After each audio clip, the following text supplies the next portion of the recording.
பிஸ்மில்லாஹிர் ரஹ்மானிர் ரஹீம். சாந்தியும் சமாதானமும் நம் அனைவர் மீதும் உண்டாகட்டுமாக. மனிதனுடைய மிகப்பெரிய எதிரி யார் என்று கேட்டால் அது ஷைத்தான் தான். ஷைத்தானுடைய இயற்பெயர் அஜாசீஸ் என்பதாக இருக்கும். இது சுரியான மொழி, அரபியிலே அல்ஹாரி என்று சொல்லப்படுகிறது. இப்லீஸ் என்கிற பெயருக்கான பொருளை பார்க்கிற போது இறைவனுடைய கிருபை விட்டும் அகற்றப்பட்டவன் என்று அதற்கான பொருள் வருகிறது. எதற்காக இப்லீஸ் ஷைத்தான் இவ்வாறு கிருபை விட்டும் விரட்டப்பட்டான் என்று பார்க்கிற போது அவன் அகங்காரம் கொண்டு இருந்தான். எதற்காக நீ இறைவனை கட்டுப்படவில்லை என்று கேட்கிற போது அல்லாஹ் சுப்ஹானஹு வ தஆலா ஆதமை படைத்து அந்த ஆதத்திற்கு சஜ்தா செய்ய சொன்னான். அல்லாஹ் சுப்ஹானஹு வ தஆலா சொல்லும்போது அதை கேட்டிருக்க வேண்டும். ஏனென்றால் தன்னை படைத்தவன், அவன் இடுகிற எல்லா கட்டளைகளையும் அவன் ஏற்றுக்கொள்ள வேண்டும். அதுதான் முறையும் கூட. ஆனால் இந்த ஆதம் மண்ணால் படைக்கப்பட்டவர், நான் நெருப்பால் படைக்கப்பட்டவன் என்று அகங்காரம் பேசினான். எனவே அல்லாஹ் சுப்ஹானஹு வ தஆலாவிற்கு கோபம் வந்தது. தன் கிருபை விட்டும் அப்புறப்படுத்தினான். அந்த கோபத்தில் இதற்கு காரணம் மனிதர் என்று அந்த மனிதர்களை கெடுப்பதற்காக அவன் சபதமிட்டான். ஒரு குறிப்பிட்ட காலம் வரைக்கும் உனக்கு அவகாசம் தரப்படும் என்று அல்லாஹ் சுப்ஹானஹு வ தஆலா சொன்னான். இப்னு அப்பாஸ் ரலியல்லாஹு அன்ஹு சொல்றாங்க, கியாஸ் என்று ஒழுங்கு பிடித்தல், அதை உலகத்திலேயே முதலாக செய்தது ஷைத்தான் தான் என்று சொல்றார். கியாஸ் என்று சொன்னால், உதாரணமாக நேற்று தாமதமாக வந்தவருக்கு 10 ரூபாய் அபராதம் என்று சொன்னால், இதுபோல இனிமேல் யாரும் தாமதமாக வந்தால் அவர்களுக்கு 10 ரூபாய் அபராதம் என்று ஒரு சட்டத்தை நாம் எடுக்கிறோம் இல்லையே, ஏற்கனவே முன்முடிவுகளோடு இருக்கக்கூடிய ஒன்றை. அதற்கு பெயர் அரபியிலே கியாஸ் என்று சொல்வார்கள். அந்த கியாஸ் என்பது ஷைத்தான் முதலாக பிடித்தான் என்று இப்னு அப்பாஸ் ரலியல்லாஹு அன்ஹு சொல்றார். மண், நெருப்பு, இந்த இரண்டையும் ஒப்பிட்டு பார்க்கிற போது 4 விஷயங்களிலே உயர்ந்ததாக இருக்கிறது. மண்ணுடைய குணம் அடக்கம், பொறுமை, அமைதி, பணிவு, இவைகளெல்லாம் மண்ணுடைய குணமாக இருக்கிறது. நெருப்பினுடைய குணம் இருக்கிறதே ஆணவம், தடுமாற்றம், பெருமை, வரம்பு கடத்தல் என்கிற இந்த 4 குணங்கள் நெருப்பிற்கு இருக்கிறது. அடக்கமாக இருக்கிற அந்த குணம் இருக்கிறதே மனிதனுக்கு வெற்றியை தரும்.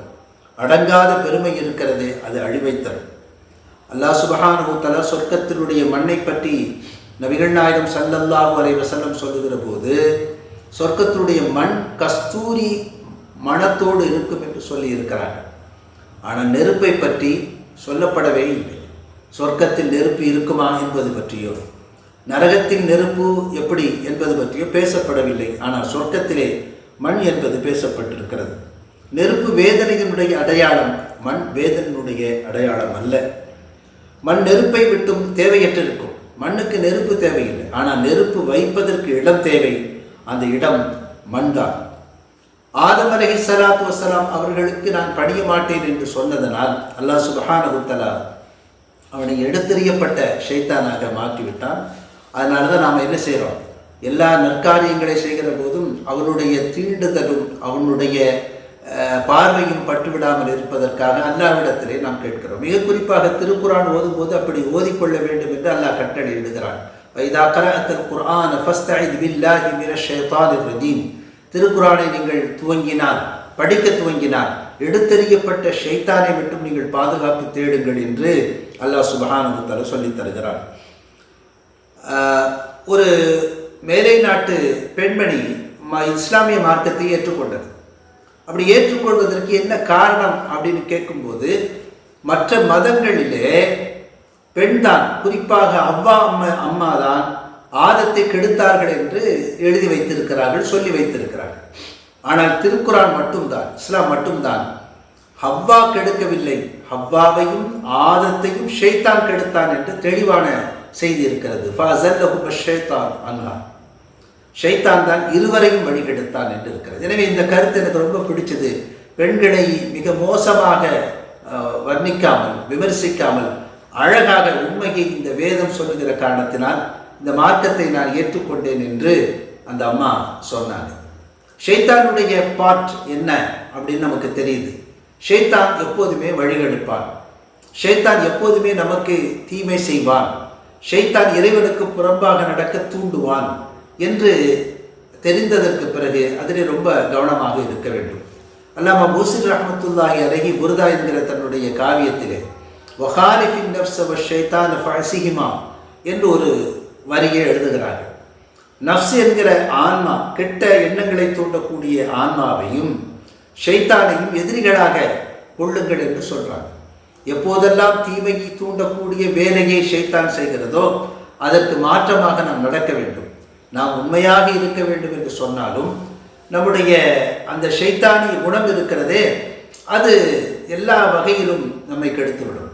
நபிகள் நாயகம் ஸல்லல்லாஹு சொன்னாங்க, இன்ன ஷைத்தான இஜ்ரி மஜ்ர தமில் இன்சான், மனிதனுடைய இரத்த நாளங்கள் ஓடக்கூடிய இடத்திலெல்லாம் ஷைத்தான் ஓடுகிறான், ஷைத்தான் எல்லோருக்கும் இருக்கிறான் என்று சொன்னாங்க. அப்போ நபித்தோழர்கள் கேட்டார்கள், உங்களுக்கும் ஷைத்தான் இருக்கிறானா என்று கேட்கிற போது நபிகள் நாயகம் ஸல்லல்லாஹு சொன்னாங்க, ஆமாம் எனக்கும் இருக்கிறான், ஆனால் கது அஸ்லம், அவன் எனக்கு வழிபட்டு விட்டான் என்று சொன்னார். அவருடைய ஆளுமையின் காரணமாக நபிகள் நாயகம் ஸல்லல்லாஹு அலைஹி வஸல்லம் அவர்கள் இறைவனோடு கொண்டிருக்கக்கூடிய அந்த அதீத தொடர்பின் காரணமாக ஷைத்தானுடைய அந்த செய்கைகள் அவர்களை தொட முடியவில்லை, நெருங்க முடியவில்லை.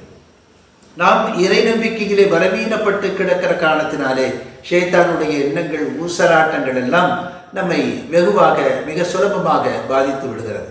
நபிக்கும் ஷைத்தான் இருந்தான், ஆனால் ஷைத்தான் தன்னுடைய வேலையை அங்கே காட்ட முடிவதில்லை. நமக்கும் ஷைத்தான் இருக்கிறான், இரத்த நாளங்கள் ஓடக்கூடிய இடங்களில் எல்லாம் ஷைத்தான் இருக்கிறான். இதை பற்றி ஒரு ஞானி சொல்லுகிற போது, எல்லா இடத்திலும் ஷைத்தான் இருக்கிறான், மனிதனுடைய உடல் உறுப்புகளில் ஒரே ஒரு பகுதி மட்டும் இரத்த நாளம், இரத்தம் ஓடுவதில்லை என்று சொன்னார். அது என்ன இடம்னு சொன்னால், கண்களில் இருக்கக்கூடிய அந்த கருவழியை தாண்டி உள்ளே இருக்கக்கூடிய வெள்ளையான பகுதி, பிறகு கருப்பான பகுதி, அதற்குள்ளே இருக்கக்கூடிய ஒரு கருப்பான பகுதி, ஒரு டாட், ஒரு புள்ளி போல, அந்த புள்ளி தான் வளர்வதில்லை. மனிதன் எவ்வளவு வளர்ந்தாலும் அது துவக்கத்தில் வளர்வது மட்டும்தான். ஒரே நிறத்தோடு, ஒரே எடையோடு, ஒரே அளவோடு இருக்கக்கூடிய அந்த பகுதியில் மட்டும்தான் இரத்தம் பாய்வதில்லை. எனவே அந்த இடத்தை ஷைத்தான் தேடுவதில்லை. மீதி எல்லா இடங்களிலும் ஷைத்தானுடைய ஆதிக்கம் வியாபித்திருக்கிறது என்று அந்த பெரியார் நமக்கு விளக்கம் அளிக்கிறார்கள். எனவே ஷைத்தானுடைய அந்த ஏமாற்று, அவனது திட்டம், அவனது ஊசலாட்டங்களில் இவைகளெல்லாம் ஏற்படுகிற போது நாம் தெளிவாக உஷாராக இருந்து கொள்ள வேண்டும் என்று நபிகள் நாயகம் ஸல்லல்லாஹு சொன்னாங்க. நாம் தனிமையாக இருக்கும்போது நிறைய சிந்தனைகள் அவன் தருவான். உதாரணமாக, இந்த ஒரு வீட்டை பார்க்கிறோம், இந்த வீட்டை கட்டியது யார்? ஒரு மனிதன். அந்த மனிதனை படைத்தது யார்? இறைவன். இப்படி ஒவ்வொன்றையாக அவனை கேட்டு அவனை பதில் சொல்வான். இப்படி கேட்டுக்கொண்டே வருகிற போது கடைசியாக எல்லாவற்றையும் படைத்த இறைவனை படைத்தது யார் என்கிற ஒரு கேள்வியை ஷைத்தான் நமக்கு ஏற்படுத்துவான். உண்மையிலே ஒரு நல்ல கேள்விதான், இதில் மாற்று கருத்து கிடையாது. ஒவ்வொன்றையும் உருவாக்குபவன் ஒன்று இருக்கிற போது இறைவனை படைத்ததும் ஒன்று இருக்க வேண்டும் தானே, அது லாஜிக் தானே என்று மனிதன் யோசிப்பான். இந்த நேரத்தில் தான் நபிகள் நாயகம் ஸல்லல்லாஹு அலைஹி வஸல்லம் சொல்றாங்க, இது ஷைத்தானுடைய விளையாட்டு. இந்த நேரத்தில் அவன் சொல்ல வேண்டும், குல் ஆமன்து பில்லாஹ் என்று சொல்ல வேண்டும், அல்லாஹ்வை நான் நம்புகிறேன். அதான் அது பதில். ஏனென்றால் அல்லாஹ் படைக்கப்படவில்லை, துவக்கமும் இன்றி முடிவும் இன்றி இருக்கக்கூடியவன் அல்லாஹ். ஆதியும் கிடையாது, அந்தமும் கிடையாது. அவன் எப்போதும் இருந்தான், முன்பும் இருந்தான், இனி அப்புறமும் இருப்பான். அவனுக்கு காலங்கள் கிடையாது, தோற்றம் கிடையாது, அவன் படைக்கப்பட்ட பொருள் கிடையாது, அவன் படைப்பாளன், அவன் படைக்கப்பட்டவன் கிடையாது. அல்லாஹ்வுடைய தத்துவத்தை விளங்குவதிலே இவ்வளவு ஒரு பொறுப்புணர்வு இருக்க வேண்டும் என்பதற்காக இந்த சராசரியான கேள்விகளை கேட்டு கேட்டு கேட்டு நம்மளை அப்படியே நகர்த்தி கொண்டு போய் கடைசியாக இவ்வளவையும் படைத்த இறைவனை படைத்த ஒன்று இருக்க வேண்டும் இல்லையா, அது எவ்வளவு பெரிய ஆற்றல் வாய்ந்ததாக இருக்க வேண்டும், அது யார் என்கிற கேள்வியிலே நம்மை கொண்டு ஷைத்தான் நிறுத்தி வைப்பான். அப்படி நிறுத்தி வைக்கிற போது நாம் சொல்ல வேண்டிய பதில் ஆமன்து பில்லாஹ், அல்லாஹ்வை நான் நம்புகிறேன், அவ்வளவுதான். எனவே இதுபோன்ற ஷைத்தானுடைய பல்வேறு ஊசலாட்டங்களும் சேட்டைகளும் நம்முடைய வாழ்க்கையில் ஏற்படுகிற போது நபிகள் நாயகம் ஸல்லல்லாஹு அலைஹி வஸல்லம் கற்றுத்தந்த ஒரு பிரார்த்தனை, அஊது பில்லாஹி மினஷ் ஷைத்தானிர் ரஜீம், எடுத்தறியப்பட்ட ஷைத்தானுடைய தீங்கை விட்டும் நான் அல்லாஹ்விடம் பாதுகாப்பு தேடுகிறேன். இதுதான் நமக்கு பாதுகாப்பு சொற்கள், கவச சொற்கள். நம்ம எப்போதுமே ஷைத்தானுடைய தூண்டுதல் இருந்து, அவனது சேட்டையிலிருந்து நம்மை பாதுகாக்கக்கூடிய அரணாக இருக்கக்கூடிய வாசகங்கள். எனவே ஷைத்தானுடைய தீமைகளை உணர்ந்து கொண்டு அவனிடமிருந்து பாதுகாப்பு பெறுகிற வழிகளை நாம் நன்றாக பயன்படுத்த வேண்டும். அல்லாஹ் சுப்ஹானஹு வ தஆலா அத்தகைய தீமையிலிருந்து நம்மையெல்லாம் பாதுகாத்து அன்புரிவானாக. வாஹிரு தஅவானா அல்ஹம்துலில்லாஹி ரப்பில் ஆலமீன். அஸ்ஸலாமு அலைக்கும் வரஹ்மத்துல்லாஹி வபரகாத்துஹு.